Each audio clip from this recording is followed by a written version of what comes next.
Pêşengeha Pirtûkan heştemîn a bajarê Amedê berdewam dike. Di pêşengehê de hejmara nivîskarên ku beşdar bûne îsal kêm e.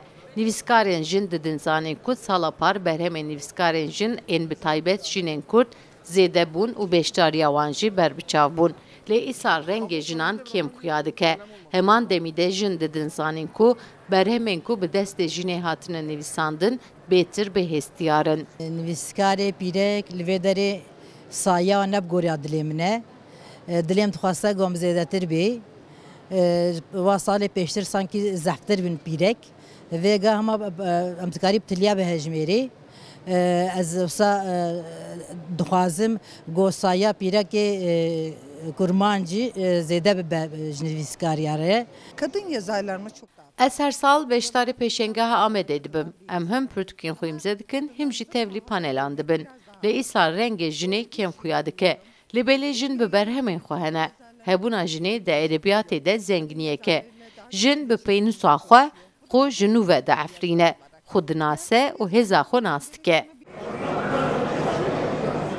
Li gorî nivîskarên jin rola jinên nivîskar di wêjeya Kurdî de bike û bi hebûna xwe dide xuyakirin. Divê nivşên nû zêde berhemên giranbuha binivîsînin û edebiyata Kurdî pêş bixînin û dewlemendtir bikin. Jin ev ne wekî slogan varî em dibêjin ev rastiya heqîqet e. Jin hemû beşên jiyanê da hebûne, dafirîne, beşa edebiyatê wêjeyê da ziman da qada ku jin têda tune be afrînerî wir tune ye. Ji bo wê dema em dibînin zimanê Kurdî, çanda Kurdî, wêjeya Kurdî ji ber ku Kurd bindest bûne zêde pêş neketiye. Di heman demê de dema ku mirov çima pêş neketiye binirxîne mirov dibîne jin jî hatiye dûrxistin.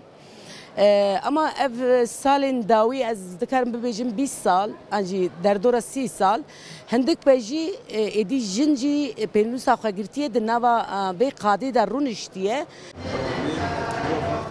Nivîskar amajê pê dikin ku her weşanxane berhemên nû çapkirine. Lêkirîn û firotina pirtûkan jî li gor sala par kêm e.